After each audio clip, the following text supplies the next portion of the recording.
Hey guys, so for my close reading assignment this week, I was looking further into George Orwell's classic dystopian novel, 1984.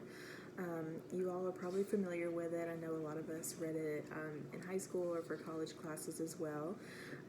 So my thesis for this was that George Orwell utilizes the futuristic and kind of otherworldly elements and the aspects of a dystopian and totalitarian society to solidify elements of the fantastic within 1984, but I feel like his other motive behind that was to paint a picture of how a seemingly unrealistic or far-fetched idea about what the world could look like could actually happen if we allow self-expression and individuality to dissipate in society. So my first point of analysis was to look at those fantastic elements that could signify the future, according to Orwell. And if you're familiar with the book, they discuss telescreens, that people are being constantly monitored, the concept of Big Brother. There's literally like a Big Brother in this book, hearing and analyzing the thoughts of all the citizens and having eyes on them 24/7, so there's really no true privacy. And I feel that Orwell's implementation of those fantastic elements allows the story of 1984 to remain within the fantasy genre, but also kind of provide a glimpse into the questions that the main character, Winston Smith, has about, like, is this really ethical? Is this something that we could possibly go against? But one of the scariest things about it is that there's just truly no like private space for him or any other of the characters to have those conversations or to even have those thoughts.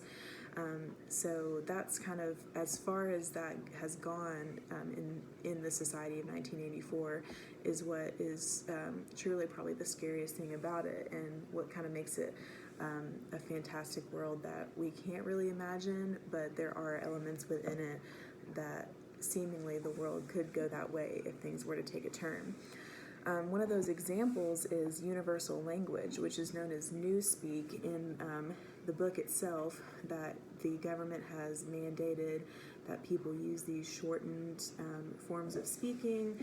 They don't really use formal language, that conversations, personal conversations, should be kept to a minimum and be very concise. So within the nation of Oceania, which is where the 1984 is set, it's required that they speak this way, and it's been mandated by Big Brother and the government and all of that. And Oceania's adoption of Newspeak, I think, can serve as a reminder to readers of its similarities to today's language abbreviations and acronyms and shorthand that we use so commonly, even outside of text messages. I mean, you'll hear people say things like LOL out loud and stuff like that.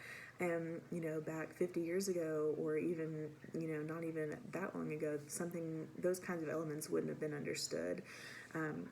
So that's kind of like an aspect of, I don't have a problem with like using those shorthands, keeping things concise, but when you think about it, we're often taught these days, keep your emails very concise and to the point, and keep your conversations with higher ups very to the point. So it's something to think about in the possibility of just kind of nixing all of the formal language requirements that we would think would be indicative of being smart or being preferred type of conversation. Sorry, my dog just sneezed.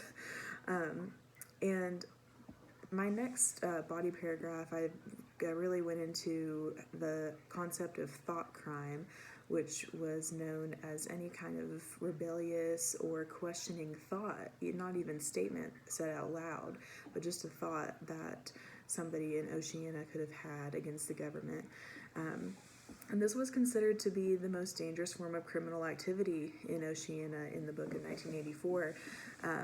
And so while the idea of our own thoughts being monitored by this omniscient authority figure may seem far-fetched, it's really not far off from, the words that we say while we're in an app. Even if we don't search it on our phone, you can see ads for it that pop up because there are people who manage databases and pull that information to put ads out there.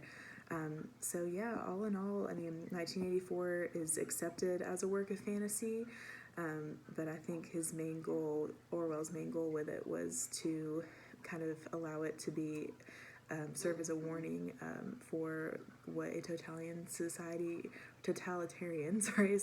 could look like if we allow that self-expression and personal autonomy to be compromised in any way.